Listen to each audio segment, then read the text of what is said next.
Hello, good morning all of you. तो आज हम लोग मैथ्स की क्लास कर रहे हैं।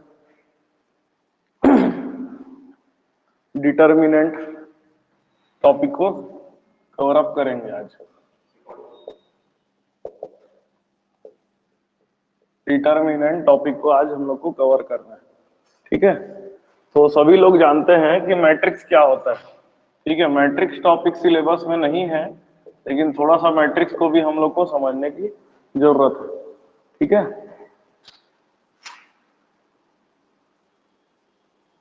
मैट्रिक्स टॉपिक हम लोग को समझने की जरूरत है। तो मैट्रिक्स क्या होता है कि अगर हम लोग बोल सकते हैं elements return in form of square matrix, in form of square, in form of, या बोल सकते हैं in form of elements under square bracket. Square bracket में जब हम लोग किसी चीज को लिखते हैं तो उसको कहा जाता है मैट्रिक्स, ठीक है। जनरली अगर हम लोग देखेंगे मैट्रिक्स फ्रॉम इक्वेशन, किसी भी इक्वेशन से मैट्रिक्स कैसे बनता है, इक्वेशन से कैसे मैट्रिक्स बनता है। मान लीजिए हमारे पास एक इक्वेशन है 4x plus 3y is equal to 9 और 2x plus 10y is equal to 14। मान लीजिए हमारे पास एक ऐसा इक्वेशन है, ठीक है। कोई भी आपको प्रॉब्लम होगी चैट बॉक्स में लिखते जाइएगा। तो इसको मैट्रिक्स के फॉर्म में हम लोग कैसे लिखते हैं, 4 इसके कोएफिशिएंट को लिखते हैं 4 3 2 10 into x y it is equal to 9 14। इस तरह से हम लोग इसको मैट्रिक्स के फॉर्म में लिखते हैं, ठीक है। और मैट्रिक्स का जब हम लोग बात करें कि मैट्रिक्स का रो और कॉलम क्या होता है या मैट्रिक्स का साइज क्या होता है, मैट्रिक्स के साइज की अगर हम लोग बात करें तो मैट्रिक्स में हम लोग A11 A12 A13 A21 A22 A23 ऐसा करके हम लोग मान लीजिए एलिमेंट डाले स्क्वायर ब्रैकेट के अंदर। आपको देखना है यहाँ पर पहले कितने रो हैं, तो जितने भी नंबर ऑफ रोज हैं, ये जो हॉरिजॉन्टल लाइन होते हैं उसको रो कहा जाता है। तो जितने भी नंबर ऑफ रो हैं उसको हम लोग पहले लिखते हैं। तो यहाँ पर रो कितना है 2, फिर कॉलम चेक करेंगे, एक कॉलम, दो कॉलम, तीन कॉलम, तो कॉलम कितने हैं 3। तो यहाँ पर नंबर ऑफ रोज कितने हो गए, नंबर ऑफ रोज ये हमारे 2 हो गए, नंबर ऑफ कॉलम्स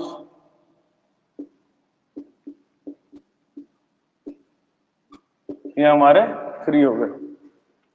कई तरह के मैट्रिक्स होते हैं, जैसे अगर हम लोग बात करें कि एक होता है टाइप ऑफ मैट्रिक्स, अगर समझते हैं बेसिक टाइप ऑफ मैट्रिक्स हम लोग देख लेते हैं कि कितने तरह के मैट्रिक्स होते हैं। सबसे पहले होता है एक आइडेंटिटी मैट्रिक्स।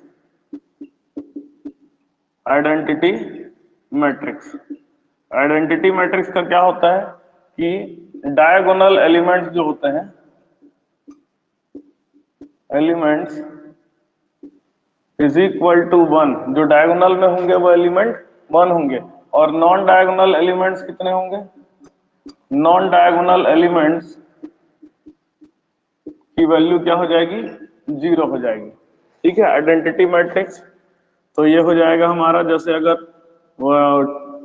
2 क्रॉस 2 का आइडेंटिटी मैट्रिक्स लिखेंगे तो 1 0 0 1, ठीक है। इसमें नंबर ऑफ रोज और नंबर ऑफ कॉलम सेम होंगे। 3 क्रॉस 3 का अगर आइडेंटिटी मैट्रिक्स लिखेंगे तो 1 0 0 0 1 0 0 0 1, ये 3 क्रॉस 3 का आइडेंटिटी मैट्रिक्स होगा। 4 क्रॉस 4 का आइडेंटिटी मैट्रिक्स देखते हैं तो 1 0 0 0 0 1 0 0 0 0 1 0 और 0 0 0 1, ये हमारा हो जाएगा 4 क्रॉस 4 का आइडेंटिटी मैट्रिक्स। तो इसको हम लोग क्या बोलते हैं, आइडेंटिटी मैट्रिक्स बोलते हैं, ठीक है। If number of rows is equal to number of columns, जितने भी रो हैं और जितने भी नंबर ऑफ कॉलम्स है अगर वो सेम होता है तो उसको हम लोग बोलते हैं square matrix. It is called square matrix, उसको हम लोग कहते हैं स्क्वायर मैट्रिक्स। समझ में आ रही बात? उसके बाद अगर इफ ऑल द एलिमेंट्स, सारे के सारे एलिमेंट्स जो हैं वो जीरो हो जाएंगे of a matrix is zero, सारे के सारे एलिमेंट हमारे क्या हो गए? जीरो हो गए, तो then it is called null matrix. Then it is called null matrix. उस कंडीशन पे उसको क्या कहा जाता है? नल मैट्रिक्स कहा जाता है। समझ में आ रही बात? नल मैट्रिक्स कहा जाता है। जैसे कि अगर 0 0 0 0 ये 2 क्रॉस 2 का नल मैट्रिक्स है, 2 क्रॉस 2 का नल मैट्रिक्स है, सारे के सारे एलिमेंट क्या होते हैं? जीरो होते हैं। ठीक है, अगर if only diagonal elements are non zero, सिर्फ डायगोनल एलिमेंट्स ही नॉन जीरो होंगे तो उसको कहा जाता है then it is called diagonal matrix. उस कंडीशन पे उसको क्या कहा जाता है? डायगोनल मैट्रिक्स कहा जाता है। डायगोनल मैट्रिक्स का एक एग्जांपल देख लेते हैं। ठीक है, 2 0 0 0 3 0 0 0 4 अगर ऐसा ले लिए तो ये क्या है? Diagonal element, diagonal matrix. ठीक है, सिर्फ डायगोनल एलिमेंट्स हमारे नॉन जीरो हैं, बाकी सारे एलिमेंट्स क्या है? जीरो है। तो इसको क्या कहते हैं? डायगोनल मैट्रिक्स कहते हैं। ठीक है, फटाफट इसको नोट करिए, हो जाएगा तो बताइए, चैट बॉक्स में लिख करके बताइए हो जाएगा तो। फटाफट नोट करिए।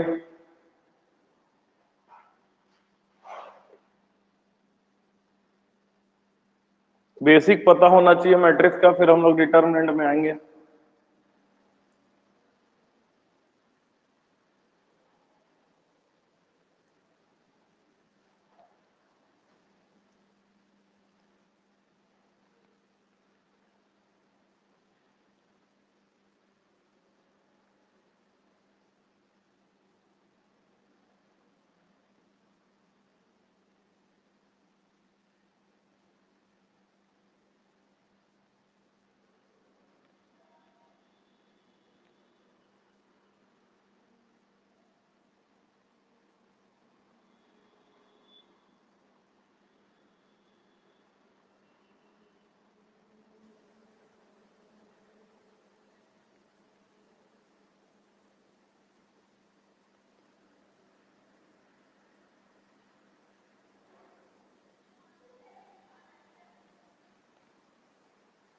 ओके, अब हम लोग आगे बढ़ते हैं। ये होगा डायगोनल मैट्रिक्स। अगर डायगोनल एलिमेंट्स, डायगोनल मैट्रिक्स के सारे एलिमेंट्स सेम होंगे तो उसको कहा जाता है scalar matrix.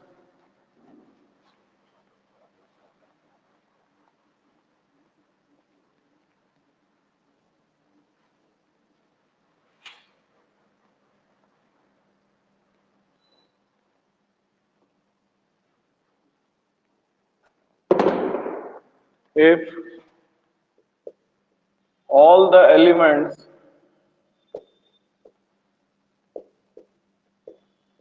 of a diagonal matrix, diagonal matrix के सारे एलिमेंट्स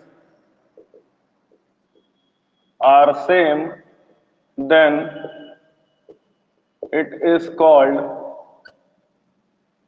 स्केलर मैट्रिक्स। उसको क्या कहा जाता है? स्केलर मैट्रिक्स कहा जाता है। ठीक है, जैसे अगर हम लोग बात करें 2 0 0 0 2 0 0 0 2, इसको क्या कहा जाएगा? स्केलर मैट्रिक्स कहा जाता है।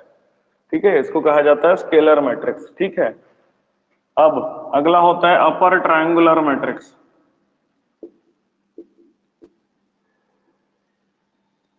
अपर ट्रायंगुलर मैट्रिक्स क्या होता है? Upper triangular matrix if all the elements forms a triangle on upper side, then it is called upper triangular matrix. Definition की जरूरत उतना नहीं होता है, बस आप एग्जाम्पल समझ लीजिएगा। एग्जाम्पल, सारे का एग्जाम्पल आप याद रखिएगा। Upper triangular matrix 2 3 4 0 4 9 0 0 10। अगर इसको देखते हैं तो जितने भी अगर एलिमेंट्स का हम लोग लाइन बनाते हैं तो ऊपर से एक ट्रायंगल बनता है, ऊपर से एक ट्रायंगल बनता है। तो ये क्या हो जाएगा, इसको कहा जाएगा अपर ट्रायंगुलर मैट्रिक्स। ठीक है। एक होता है lower triangular matrix, lower triangular matrix. Lower triangular matrix देखिए किस तरह से होगा। इसका एग्जांपल खाली बता रहा हूं, डेफिनेशन उतना इंपॉर्टेंट नहीं है। 0 0 4 सॉरी 0 0 0 0 0 0 2 3 0 4 3 1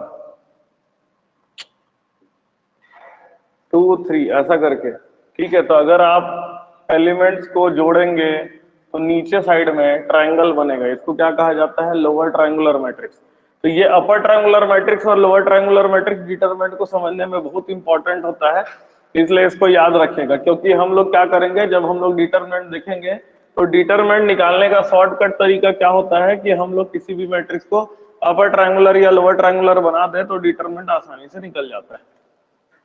अब जैसे मैट्रिक्स को स्क्वायर ब्रैकेट के अंदर रखा जाता है तो डबल बार के बीच में डिटरमिनेंट को रखा जाता है। तो डिटरमिनेंट क्या होता है, determinant matrix represented between double bar, between double bar. ये डबल बार के बीच में अगर मैट्रिक्स को रिप्रेजेंट करते हैं तो हम लोग मानते हैं कि वो डिटरमिनेंट है। जैसा अगर इसी को लिखेंगे 2 0 0 2 3 0 और 4 3 1, तो ये क्या हो जाएगा, ये हमारा डबल बार के बीच में रख दिए तो ये डिटरमिनेंट कहलाता है। ठीक है। Determinant is always of a square matrix, determinant is always of a square matrix. Determinant जो होता है वो हमेशा आप किसका निकालते हैं, स्क्वायर मैट्रिक्स का निकालते हैं। अब डिटरमिनेंट का डेफिनेशन समझने के लिए हम लोग को माइनर और को फैक्टर समझना पड़ेगा। समझे, माइनर और को फैक्टर समझना पड़ेगा। तो माइनर ऑफ अ मैट्रिक्स, पहले हम लोग 1 क्रॉस 1 का डिटरमिनेंट क्या होता है और 2 क्रॉस 2 का डिटरमिनेंट क्या होता है देख लेते हैं। तो डिटरमिनेंट ऑफ 1 क्रॉस 1 का कोई डिटरमिनेंट अगर होगा तो उसकी वैल्यू क्या होती है। जैसे एक 1 क्रॉस 1 का डिटरमिनेंट हम लोग खाली 2 लिखते हैं, तो इसका डिटरमिनेंट की वैल्यू भी क्या होता है, सेम होता है। डिटरमिनेंट की वैल्यू क्या होती है, सेम होती है। जैसे ऐसा 3 दिया रहेगा तो इसका डिटरमिनेंट क्या होगा, इसका भी डिटरमिनेंट 3 होगा। Mod of 3 is equal to 3, determinant याद रखेगा। ठीक है। 2 क्रॉस 2 का अगर डिटरमिनेंट होता है, determinant of 2 cross 2, 2 cross 2 mod 4 3 2 1। ठीक है, ऐसा मॉड 4 3 2 1। तो इसका डिटरमिनेंट कैसे निकलता है, इन दोनों को क्रॉस मल्टीप्लाई, इन दोनों को क्रॉस मल्टीप्लाई। इसकी वैल्यू हो जाएगी 4 इंटू 1 माइनस 3 इंटू 2, ये हो जाएगा 4 माइनस 6, आंसर आ जाएगा -2। ठीक है, ये हमारा डिटरमिनेंट ऑफ 2 क्रॉस 2 है, एकदम इजी है। अब डिटरमिनेंट का डेफिनेशन अगर देखते हैं तो उसके लिए हम लोग को पहले माइनर को समझना पड़ेगा। Minor of a matrix, matrix का माइनर क्या होता है। ठीक है, माइनर क्या होता है कि determinant of a matrix obtained by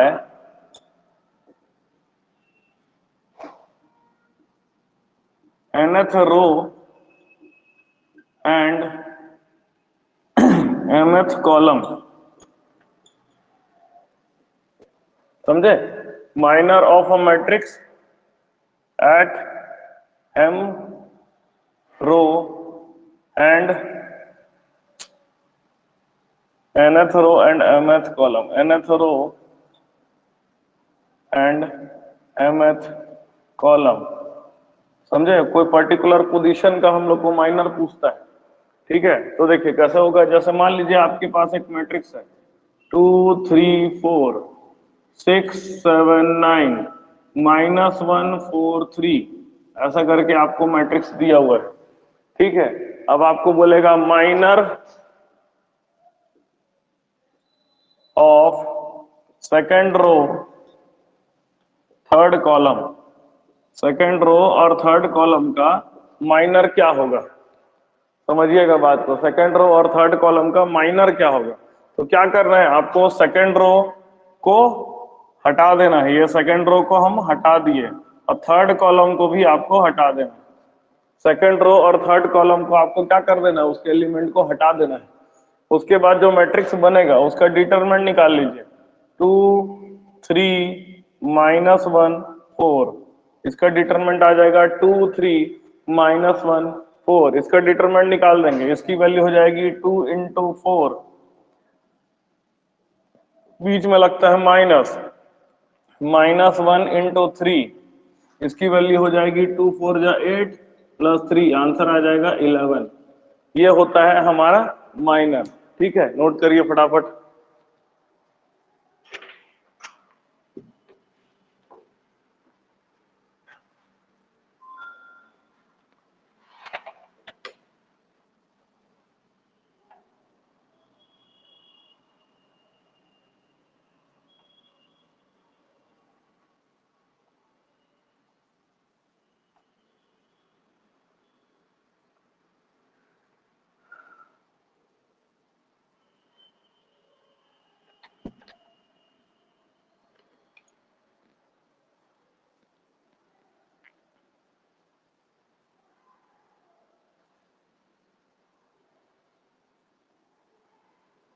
ठीक,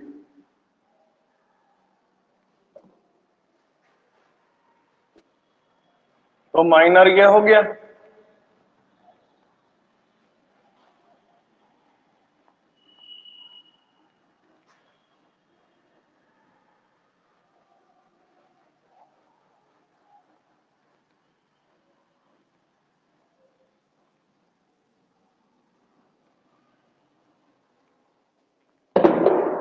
तो जैसे दूसरा मैट्रिक्स दिया हुआ है 1 5 7 2 3 1 1 7 9, ऐसा करके एक आपको मैट्रिक्स दिया हुआ है।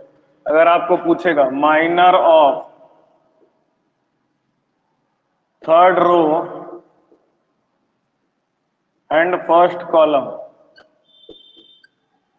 ठीक है, इसको रिप्रेजेंट कैसे किया जाता है, कैपिटल M 3 1, ऐसा लिखेंगे, कैपिटल M 3 1। इसका मतलब क्या हो गया कि थर्ड रो और फर्स्ट कॉलम, कैपिटल M 3 1 मतलब हो गया थर्ड रो और फर्स्ट कॉलम का माइनर हमें निकालना है।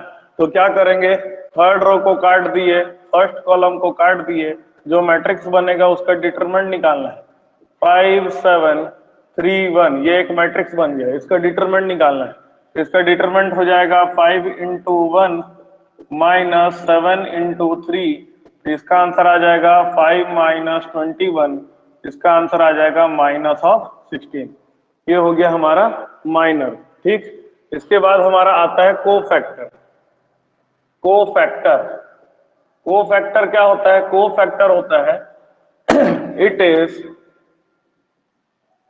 -1 का power m + n multiply by m mn,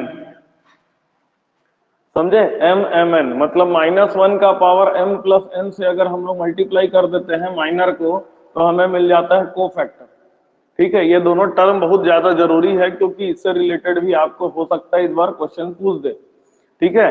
तो कैसे करना है कोफैक्टर, हम लोग क्या करेंगे, जैसे मान लीजिए इसी मैट्रिक्स में फाइंड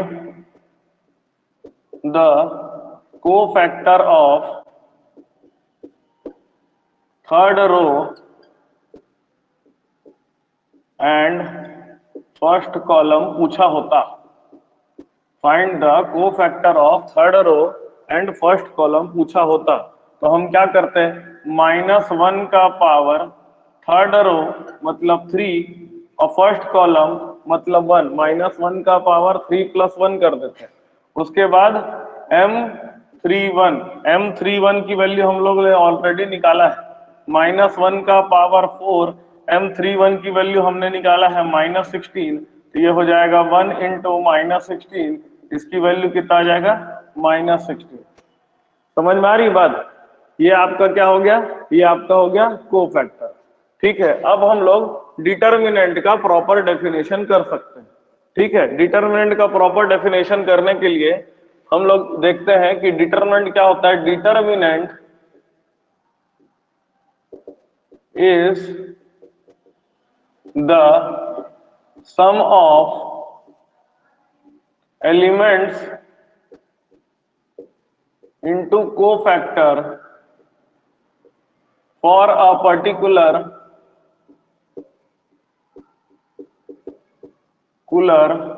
रो और कॉलम। एलिमेंट को हम लोग जब कोफैक्टर से मल्टीप्लाई करते हैं किसी भी एक पर्टिकुलर रो में, किसी भी एक पर्टिकुलर रो में या किसी भी एक पर्टिकुलर कॉलम में, एक रो में या एक कॉलम में एलिमेंट और कोफैक्टर को जब हम लोग मल्टीप्लाई कर देते हैं और उसका सम करते हैं तो हमें डिटरमिनेंट मिलता है। अब इसको समझते हैं इसी क्वेश्चन से।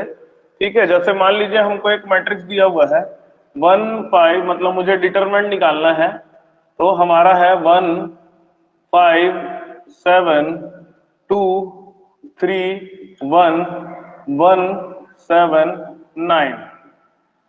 ठीक है, तो आपको क्या करना है, कोई भी एक रो को या कोई भी एक कॉलम को चुन लेना है। ठीक है, तो हम मान लेते हैं कि हम लोग पहला रो को चुनते हैं, समझे। टेकिंग रो 1, तो सबसे पहले क्या निकाल लीजिए, C11 निकाल लीजिए, C11 निकाल लीजिए, पहला रो और पहला कॉलम। तो C11 की वैल्यू क्या हो जाएगी, -1 का पावर 1 + 1, और मैट्रिक्स क्या बनेगा, पहला रो और पहला कॉलम को हटाएंगे तो डिटरमिनेंट बनेगा 3 1 7 9। इसका आंसर आ जाएगा -1 मतलब e का पावर 2, ये हो जाएगा +1 × 3 × 9 हो गया 27 - 7, आंसर आ गया हमारा 20। 27 - 7 आंसर आ गया 20। फिर हम लोग C12 निकाल लेते हैं। C12 निकालेंगे तो -1 का पावर 1 + 2 इंटू पहला रो और सेकंड कॉलम को अगर हटाते हैं, पहला रो और सेकंड कॉलम को हटाते हैं तो 2119 बचेगा, 2119 बचेगा। ठीक है, इसकी वैल्यू हो जाएगी -1 मल्टीप्लाई बाय 9 2 जा 18 -1, इसकी वैल्यू आ जाएगी -18। फिर C13 निकाल लेते हैं।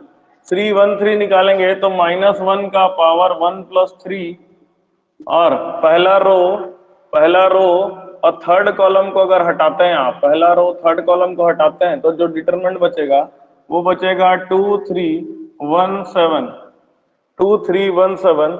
इसकी वैल्यू आ जाएगी 1 मल्टीप्लाई बाय 7 2 जा 14 -3, इसका आंसर आ जाएगा 11। ठीक है, अब हम लोग को डिटरमिनेंट कैसे निकालना है। डिटरमिनेंट हो जाएगा हमारा, determinant A11 × C11 plus A12 C12 plus A13 C13। ठीक है, ये हमारा डिटरमिनेंट हो जाएगा।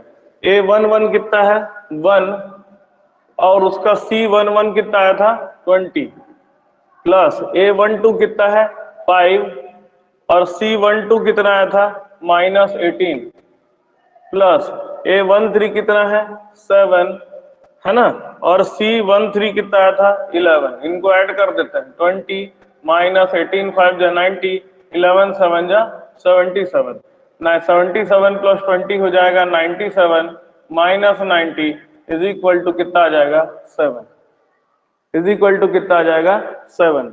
तो ये डिटर्मिनेंट का डेफिनेशन है। ठीक है, हो सकता है आपको एग्जाम में डायरेक्ट मैट्रिक्स ना दे या डायरेक्ट डिटरमिनेंट निकालने का क्वेश्चन ना दे, लेकिन आपको को फैक्टर माइनर वगैरह दे दे, को फैक्टर और माइनर दे दे, और आपको क्या करना है, आपको डिटरमिनेंट निकालना है। ठीक है, आपको डिटरमिनेंट निकालना है। तो उसका क्वेश्चन एक हम लोग करके देखेंगे अभी कैसे करना है, किस तरह से सवाल आ सकता है इस बेसिक कॉन्सेप्ट के ऊपर। ये आपका एक बेसिक कॉन्सेप्ट है, समझ में आ रही बात। बहुत सारे लोग को पता ही नहीं है इसके बारे में, ये बेसिक कॉन्सेप्ट, तो ऐसा क्वेश्चन आ जाएगा तो आप लोग फंस जाओगे। चलिए इसको नोट करिए, फिर मैं आपको बताता हूं कैसा क्वेश्चन आ सकता है।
हो गया?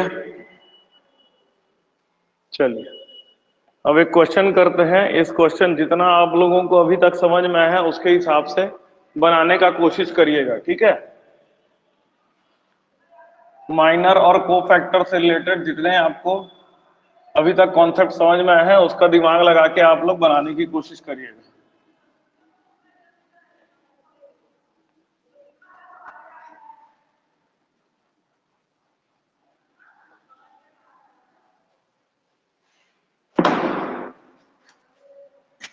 The elements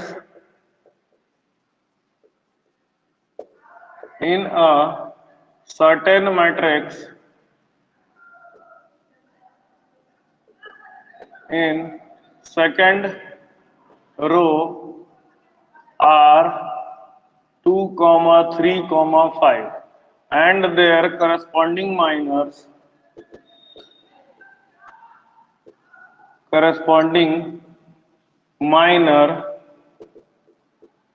are 20, -10, 4.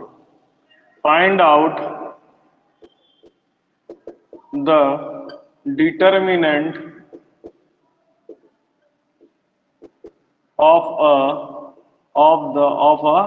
मैट्रिक्स। इस मैट्रिक्स का आपको डिटर्मिनेंट फाइंड आउट करना है, ठीक है। एक बार आप लोग ट्राई करिए, जितना आप लोगों को समझ में आया है उसके हिसाब से देखें किसके किससे किससे बनता है।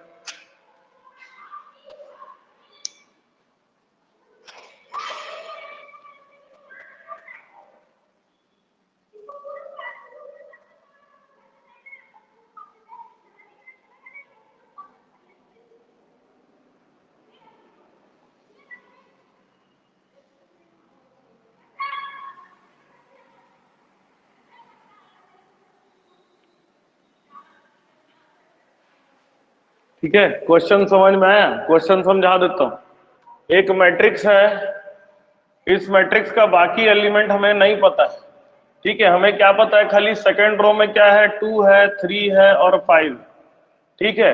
और ये सेकेंड रो का माइनर दिया हुआ है, मतलब M21 की वैल्यू दिया हुआ है 20, M22 की वैल्यू दिया हुआ है -10 और M23 की वैल्यू दिया हुआ है 4। हमें क्या करना है, हमें डिटरमिनेंट की वैल्यू निकालनी है। समझ में आया क्वेश्चन सभी को? डिटरमिनेंट पूरा नहीं दिया है आपको, डिटरमिनेंट नहीं दिया रहेगा क्वेश्चन में, समझे। अगर आपको इस तरह का माइनर से रिलेटेड क्वेश्चन आएगा तो डिटरमिनेंट आपको नहीं दिया रहेगा, समझे। और जिसको भी ये माइनर और कोफैक्टर का कॉन्सेप्ट समझ में नहीं आया रहेगा उनको ये क्वेश्चन नहीं बनने वाला है, समझे। डिटरमिनेंट निकालने के कई सारे ट्रिक होते हैं लेकिन ये बेसिक कॉन्सेप्ट से क्वेश्चन है। चलिए बनेगा कि नहीं बनेगा बताइए, नहीं बनेगा तो मैं बताता हूं आप लोगों को।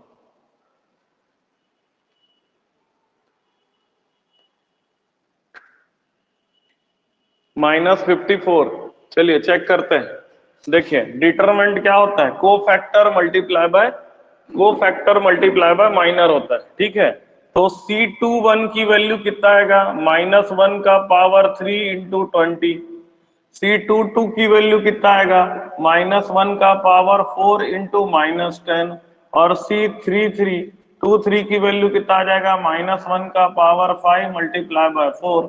इसकी वैल्यू आ जाएगी -20, इसकी वैल्यू हो जाएगी -10, इसकी वैल्यू हो जाएगी -4।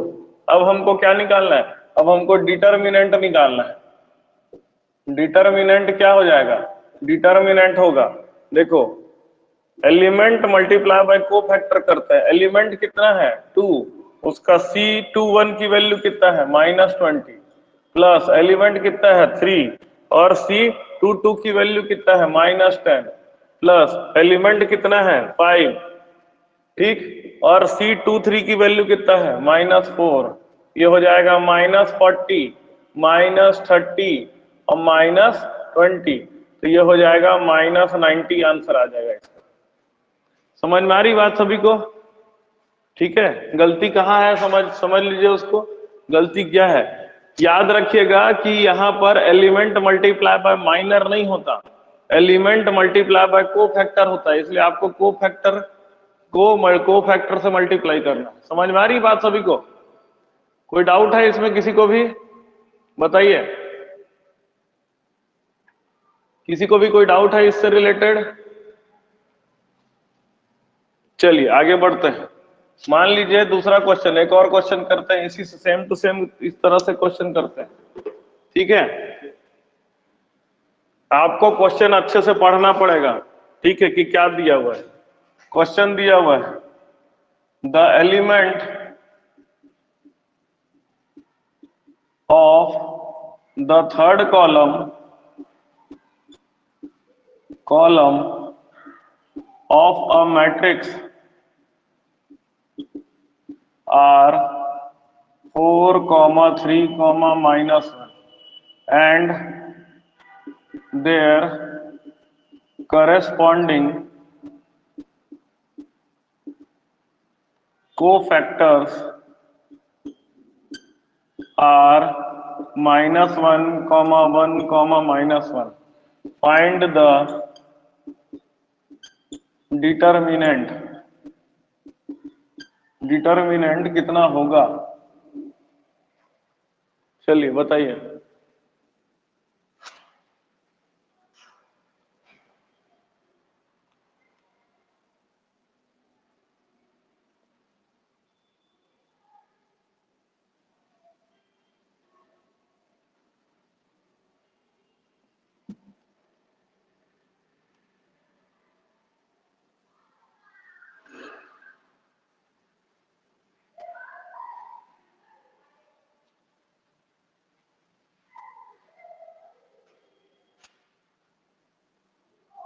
क्वेश्चन को अच्छे से समझिए, क्वेश्चन को अच्छे से पढ़िए। देखिए इससे रिलेटेड दो तरह के क्वेश्चन बन सकते हैं, ये दोनों क्वेश्चन में आप कंफ्यूज भी हो सकते हैं। ये क्वेश्चन और इस क्वेश्चन दोनों में माइनर चेंज है, एकदम छोटा सा चेंज है, समझे। क्या चेंज है आपको समझना है, क्वेश्चन को इसलिए पढ़ना बहुत जरूरी है, अच्छे से क्वेश्चन को पढ़ना जरूरी है। यहाँ पर आपको माइनर दिया हुआ था, इस क्वेश्चन में आपको माइनर दिया हुआ था, लेकिन यहाँ इस क्वेश्चन में कोफैक्टर की वैल्यू दिया हुआ है, समझे। तो जब माइनर दिया रहता है तो कोफैक्टर निकालना पड़ता है, हरी बात है, माइनर दिया रहता है तो कोफैक्टर निकालना पड़ता है, लेकिन जब कोफैक्टर दिया हुआ है पहले से तो आपको कुछ निकालने की जरूरत नहीं पड़ेगी, डायरेक्ट आप डिटरमिनेंट निकाल सकते हैं, ठीक है।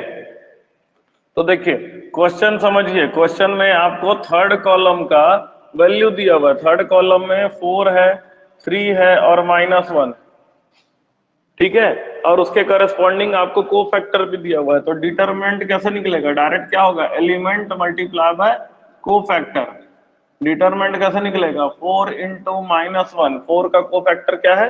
-1, प्लस 3 इंटू +1, फिर -1 इंटू -1, 4 का कोफैक्टर -1, तो 4 इंटू -1, 3 का कोफैक्टर +1, इसलिए 3 इंटू 1, -1 का कोफैक्टर -1, तो -1 इंटू -1, इसका आंसर आ जाएगा -4 और +3 और +1। डिटरमिनेंट की वैल्यू कितना आ जाएगा? 0 आ जाएगा। डिटरमिनेंट की वैल्यू कितना आ जाएगा? 0 आ जाएगा। समझ में आया बात? कोई डाउट है इसमें किसी को भी? ठीक है, तो हम लोगों ने 1/1 का डिटरमिनेंट समझ लिया, 2/2 का डिटरमिनेंट समझ लिया। ठीक है, अब हम लोग एक दो क्वेश्चन करते हैं। ठीक है, क्वेश्चन क्या है? Find the value of mod x plus 1 x minus 1 into x. इसकी वैल्यू आपको फाइंड आउट करनी। चलिए ट्राई करिए।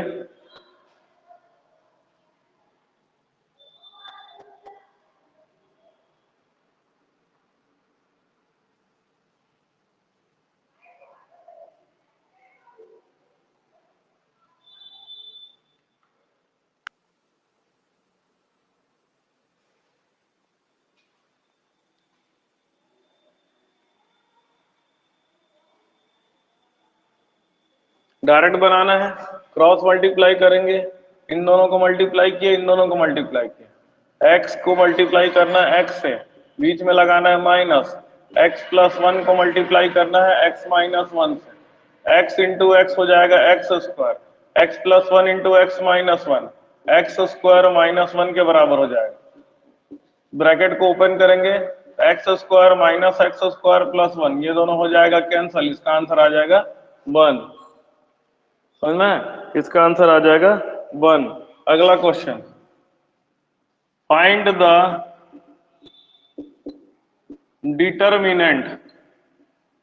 डिटरमिनेंट की वैल्यू फाइंड आउट करिए।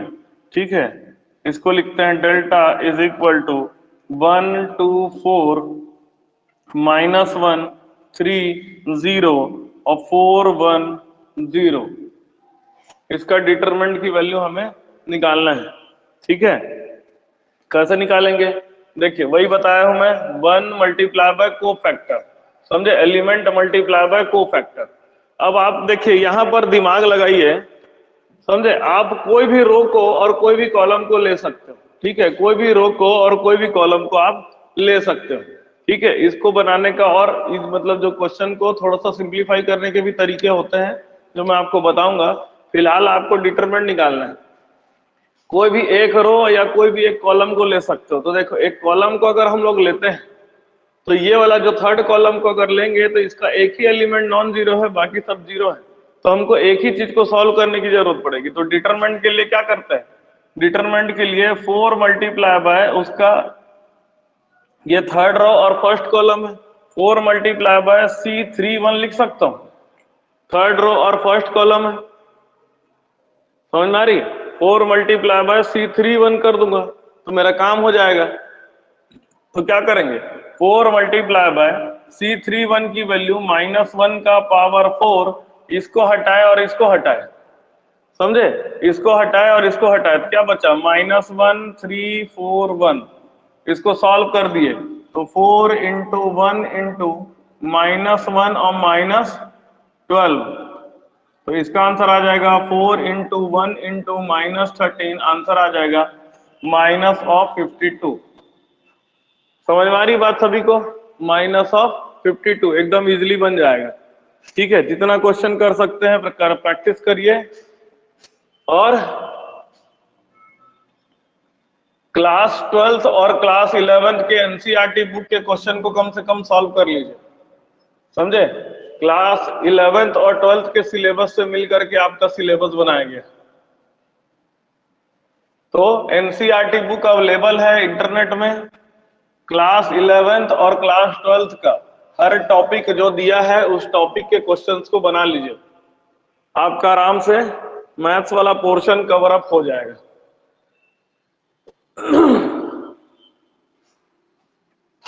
चलिए आगे बढ़ते हैं। नेक्स्ट क्वेश्चन, इवैल्यूएट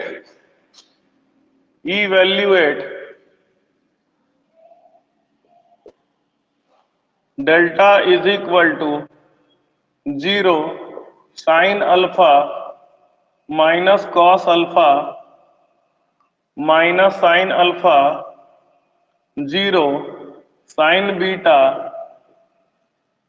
और cos alpha minus sine beta और 0। ठीक है, इसकी वैल्यू को मुझे इवैल्यूएट करना है। ठीक है, अब देखिए यहां पर क्या कर सकते हैं, यहां पर आप किसी भी रो या किसी भी कॉलम को आप देखते हो तो एक 0 मिलता है, समझे? किसी भी रो या किसी भी कॉलम को देखते हो तो एक 0 आपको मिलता है। तो डेल्टा की वैल्यू निकाल लेते हैं। देखिए ये वाला जो पहला कॉलम है उसको मैं सिलेक्ट कर लेता हूँ। ठीक है, पहला कॉलम को सिलेक्ट कर देता हूं तो ये हो जाएगा C11 into A11 into C11 plus A12 into C12 into A13 plus A13 into C13 कर देता हूं। ठीक है, A11 की वैल्यू कितना है 0, C11 हम लोग निकालेंगे तो -1 का पावर 2, इसको हटाए तो क्या बचा 0 sine beta minus sine beta 0। ठीक, प्लस A12 की वैल्यू कितना है, A12 की वैल्यू माइनस साइन अल्फा के बराबर है। A12 की वैल्यू कितना है माइनस साइन अल्फा के बराबर है। C12 अगर देखेंगे C12 की वैल्यू हो जाएगी -1 का पावर 3, फिर उसके बाद मॉड पहला रो और सेकंड कॉलम को हटा देंगे, पहला रो और सेकंड कॉलम को हटा देंगे तो क्या बचेगा sign alpha minus cos alpha minus sine beta और 0। ठीक, अब प्लस A13 की वैल्यू माइनस कॉस अल्फा के बराबर है। ठीक है, उसके बाद C13 निकालना, C13 मतलब -1 का पावर 4, पहला रो और थर्ड कॉलम को हटा दिया, sign alpha minus cos alpha फिर उसके बाद 0 इंटू साइन बीटा। ठीक है, ये आ जाएगा।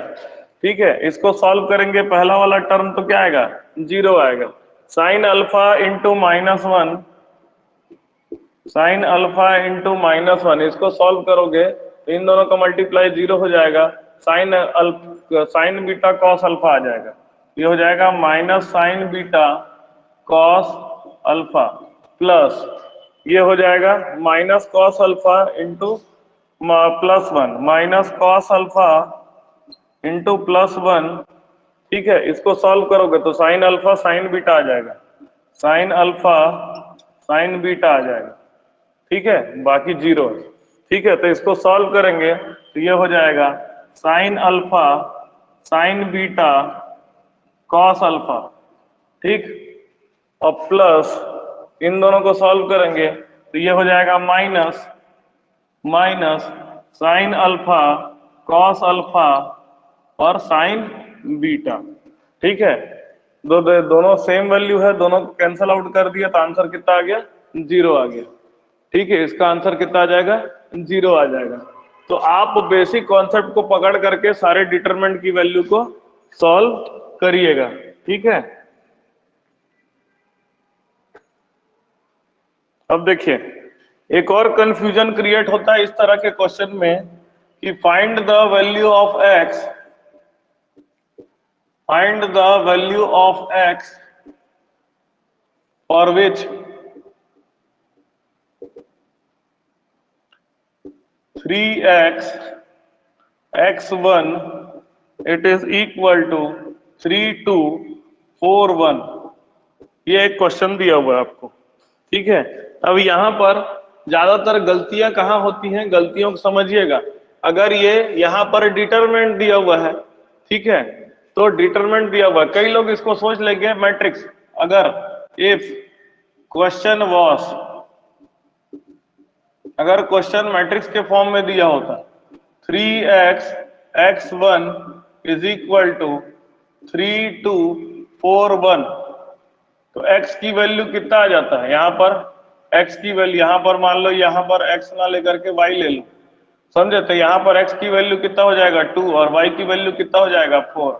तो मैट्रिक्स में क्या करते हैं, एलिमेंट वाइज हम लोग क्या करते हैं, उसको कंपेयर करते हैं, एलिमेंट वाइज कंपेयर करते हैं, डायरेक्ट आंसर आ गया। लेकिन जब डिटरमिनेंट दिया रहेगा तो दोनों साइड के डिटरमिनेंट को आपको सॉल्व करना पड़ेगा। इसको सॉल्व करेंगे तो 3 माइनस एक्स स्क्वायर, इसकी वैल्यू आ जाएगी 3 माइनस 4 2 जा 8।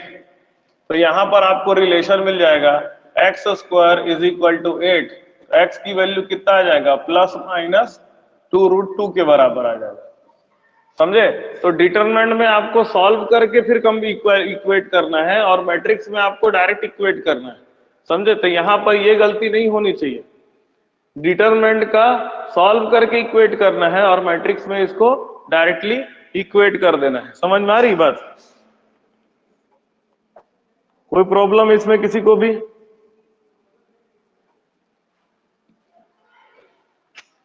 चलिए फटाफट नोट करिए।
हाँ कराऊंगा, पहले पूरा कॉन्सेप्ट क्लियर करा दूं फिर उसके बाद कराऊंगा।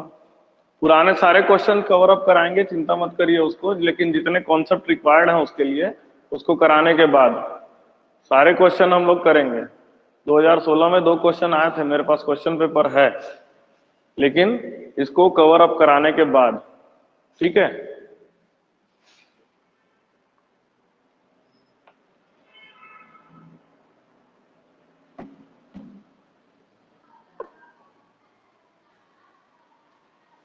चलिए, प्रॉपर्टीज ऑफ डिटरमिनेंट की जरूरत पड़ती है, हो गया लिखना आप लोगों का?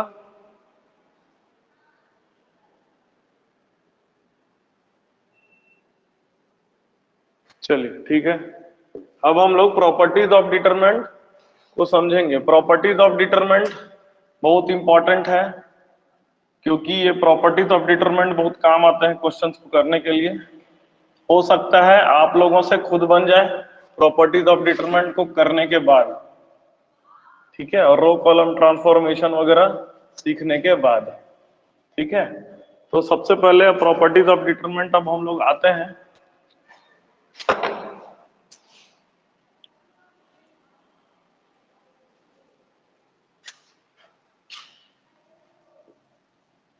प्रॉपर्टीज ऑफ डिटर्मिनेंट, ठीक है। प्रॉपर्टीज ऑफ डिटर्मिनेंट, देखिए property one, property one, property one क्या कहता है कि द वैल्यू ऑफ डिटर्मिनेंट मिनेंट remains unchanged,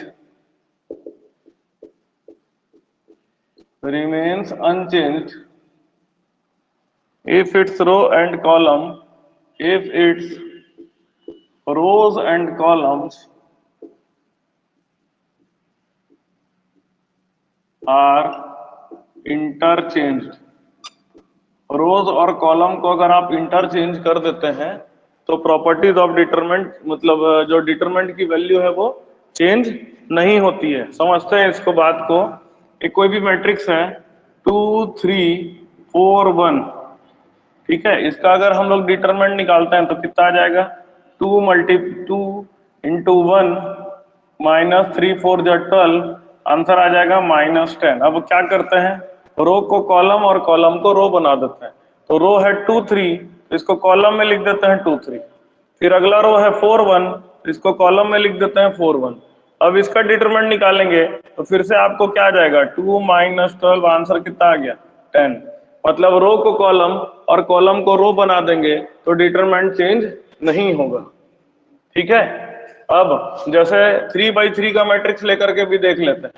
1 3 9 4 1 0 2 6 8, मान लीजिए ये आपका इसका डिटरमिनेंट निकालेंगे। तो डिटरमिनेंट निकालेंगे तो कैसे निकालेंगे?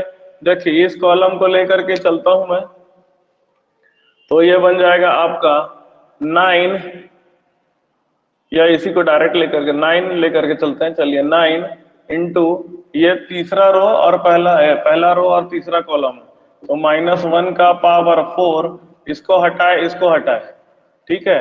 तो 4 6 जा 24 -2 प्लस 8 इंटू -1 का पावर, ये जीरो वाले टर्म को नहीं ले रहा हूं, -1 का, ये तीसरा रो और तीसरा कॉलम है, -1 का पावर 6, इसको हटाया और इसको हटाया, तो 1 इंटू 1 1 -4 6 जा 12, 1 - 12, कितना आ जाएगा आंसर? 9 इंटू 22 प्लस 8 इंटू -11, तो ये हो जाएगा 9 2 जा 18, 9 2 जा 18 प्लस 1 19 -11 8 जा 88, आंसर आ जाएगा 110। अब हम क्या कर दिए, रो को कॉलम बना दिया और कॉलम को रो बना दिया। 139 रो था तो 139 को कॉलम बना दिए, 410 रो था तो 410 को कॉलम बना दिए, 268 रो था तो 268 को कॉलम बना दिया, ठीक। अब इसका डिटरमिनेंट निकाल करके देखते हैं। इसके करस्पॉन्डिंग डिटरमिनेंट निकालता हूं। 9 इंटू -1 का पावर, ये कितना है? थर्ड रो और फर्स्ट कॉलम है, तो -1 का पावर 4, इसको हटाए इसको हटाए, 4 6 जा 24 -2 और प्लस 8 इंटू तीसरा रो तीसरा कॉलम है, तो -1 का पावर 3 6 हो जाएगा, है ना। और उसके बाद इसको हटाए इसको हटाए, तो 1 - 12, तो आंसर आ जाएगा 9 इंटू 22 प्लस 8 इंटू -11, आंसर कितना आ जाएगा? 110। मतलब क्या कहना चाह रहे हैं, प्रॉपर्टी 1 से हमको ये समझ में आया कि रो को कॉलम बना देंगे और कॉलम को रो बना देंगे तो डिटरमिनेंट की वैल्यू चेंज नहीं होती है। दिमाग में बैठा लीजिए इसको, सारे प्रॉपर्टी को दिमाग में बैठा लीजिए। रो को कॉलम बना देंगे और कॉलम को रो बना देंगे तो डिटरमिनेंट की वैल्यू चेंज नहीं होती है। समझ में आ रही बात? अच्छे से क्लियर है सभी को? पहला प्रॉपर्टी। अब हम लोग आते हैं सेकंड प्रॉपर्टी में। सेकंड प्रॉपर्टी क्या कहता है? सेकंड प्रॉपर्टी ये कहता है, property number 2, property number 2, property number 2 क्या कहता है कि इफ एनी टू रो और any two column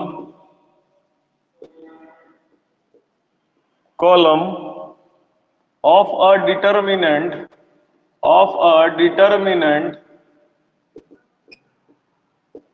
are interchanged, then sign of determinant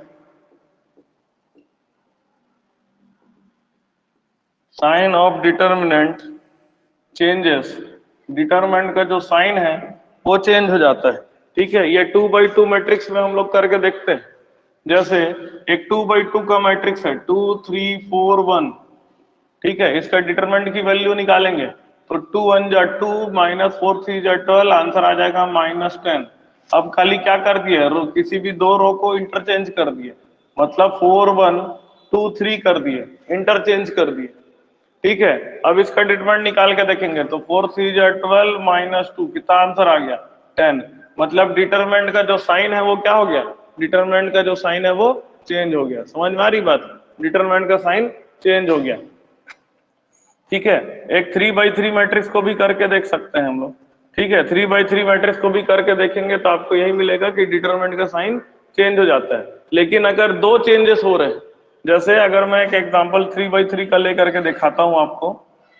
मान लीजिए कि एक डिटरमिनेंट है 2 0 0 4 3 0 2 3 1, ये डिटरमिनेंट है, ये आपका एक डिटरमिनेंट है।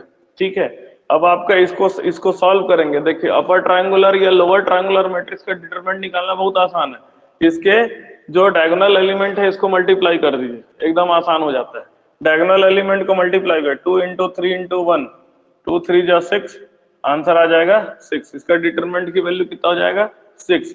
अब कोई भी दो एलिमेंट दो उसको चेंज करते हैं, जैसे 4 3 0 को मैं ऊपर लिख दिया 2 0 0 और 2 3 1, मतलब कोई भी दो जगह दो प्लेस को इंटरचेंज कर दिया हूं, समझे। सेकंड रो को फर्स्ट रो बना दिया और फर्स्ट रो को सेकंड रो बना दिया। अब यहां पर हम लोग डिटरमिनेंट की वैल्यू निकालते हैं, तो याद देखिए ये वाले सेकंड रो को लेकर के मैं डिटरमिनेंट की वैल्यू निकाल लेता हूं। तो 2 into second row first column है -1 का पावर 3 इंटू, ठीक है, इसको हटाए और इसको हटाए तो 3 0 3 1 आया, तो इसका आंसर आ जाएगा 3। इसका आंसर आ जाएगा 2 इंटू -1 इंटू 3, इसका आंसर कितना आ जाएगा -6 आ जाएगा। ठीक है, इसका आंसर कितना आ जाएगा -6 आ जाएगा। समझ में आ रही बात। अब मैं क्या करता हूं, अब मैं किसी भी दो एलिमेंट को इंटरचेंज करूंगा। नीचे का आप लोगों को दिख रहा है कि नहीं दिख रहा, नीचे का? हाँ, दिख तो रहा है। तो किसी भी दो एलिमेंट को इंटरचेंज करता हूं, दो एलिमेंट को इंटरचेंज करता हूं, तो क्या कर दिया मैं इसको 2 3 1 को ऊपर लेके गया, है ना, 2 0 0 को सेकंड प्लेस में ले आया और 4 3 0 को थर्ड प्लेस में ले आया। यहाँ पर दो इंटरचेंज हो रहे हैं, समझे। थर्ड रो को फर्स्ट रो बना दिया, फर्स्ट रो को सेकंड रो बना दिया और सेकंड रो को थर्ड रो बना दिया। ठीक है, अब हम लोग इसका डिटरमिनेंट निकालते हैं। तो ये देखो 1 वाला रो लेकर के चलता हूँ। कॉलम कितना है, कॉलम हमारा फर्स्ट रो और थर्ड कॉलम, तो -1 का पावर 4 इंटू, इसको हटाए और इसको हटाए तो 2 3 जा 6 -0, तो 6 -0 कितना आ गया, आंसर आ गया आपका 1 इंटू 6, मतलब आंसर कितना आ गया 6। मतलब कहने का मतलब ये है कि अगर आप दो इंटरचेंज करते हो, समझे, एक रो को फर्स्ट, दो रो को इंटरचेंज करते हो या दो कॉलम को इंटरचेंज करते हो तो साइन चेंज हो जाता है। ठीक है, लेकिन अगर तीन रो को इंटरचेंज करते हो तो साइन फिर से वापस सेम आ जाता है। क्लियर है बात, एलिमेंट आप चेंज नहीं कर रहे हो, रो को इंटरचेंज कर रहे हो। एक इंटरचेंज करते हैं तो साइन सेम रहता है, दो इंटरचेंज करते हैं तो साइन अलग अलग हो जाता है। ठीक है, देखिए पहले वाले केस में क्या किए, सेकंड को फर्स्ट और फर्स्ट को सेकंड बनाए थे, एक इंटरचेंज किए थे खाली, तो यहाँ पर साइन चेंज हो गया था। लेकिन यहाँ पर हम लोग दो इंटरचेंज करेंगे तो साइन की वैल्यू सेम रहेगी, समझे। एक इंटरचेंज में साइन बदल जाता है और दो इंटरचेंज में साइन की वैल्यू सेम रहती है। क्लियर है सभी को? पहले दिमाग में पूरे प्रॉपर्टी बैठाइएगा, उसके बाद ही आपको सारे क्वेश्चन बनने लगेंगे, समझे। बिना कॉन्सेप्ट के बता भी दूंगा तो आप लोग आज करोगे फिर कल भूल जाओगे। इसीलिए कारण से सारे क्वेश्चंस को हम लोग कवर अप करेंगे, पहले पूरा कंप्लीट हो जाए एक। ठीक है, चलिए नोट करिए।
हो गया।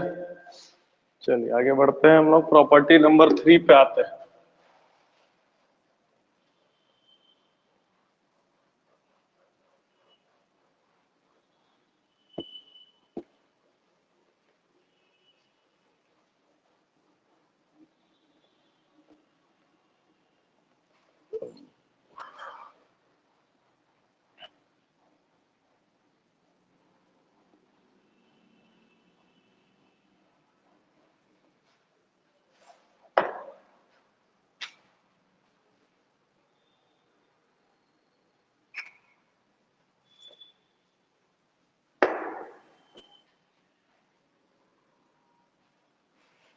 चलिए प्रॉपर्टी नंबर 3 पे आते हैं।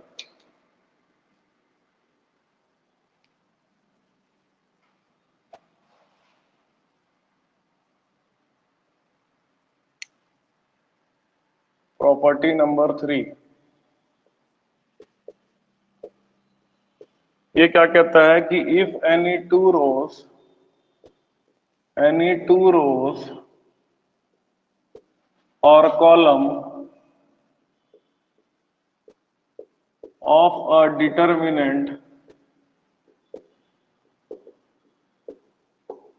is identical, then determinant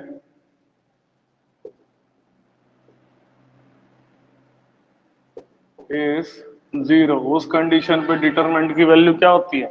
determinant की वैल्यू जीरो होती है। जैसे अगर आपको डिटरमिनेंट दे दिया 2 3 2 3, करके देख लीजिए, 3 2 जा 6 माइनस 6, आंसर कितना आ जाएगा? जीरो। 2 3 4 2 3 4 9 0 2, ये आपको दे दिया। इसका डिटरमिनेंट निकाल लीजिए। इसका डिटरमिनेंट निकालते हैं, जैसे 9 लिए, ठीक है, 9 इंटू -1 का power third row first column मतलब 4, इसको हटा दिए, 4 3 जा 12 -12, आंसर आ गया जीरो। प्लस जीरो है प्लस 2 इंटू 2 लिए, 2 इंटू -1 का पावर थर्ड रो और थर्ड कॉलम है तो -1 का पावर 6, इसको हटाए 2 3 3 3, इसका आंसर आ जाएगा 6 - 6, आंसर कितना आ गया? जीरो। मतलब क्या है कि कोई भी दो रो या दो कॉलम अगर आपको सेम मिलता है, कोई भी दो रो और दो कॉलम अगर आपको सेम मिलता है तो डिटरमिनेंट की वैल्यू क्या हो जाती है? डिटरमिनेंट की वैल्यू जीरो हो जाती है। आई बात समझ में सभी को? अगला क्वेश्चन है, सॉरी अगली प्रॉपर्टी है प्रॉपर्टी नंबर 4। प्रॉपर्टी 4, प्रॉपर्टी 4 क्या कहता है? If each element of a रो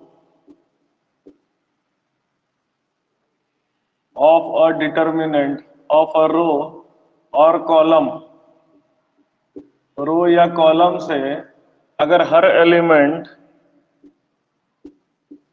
को of a determinant is multiplied by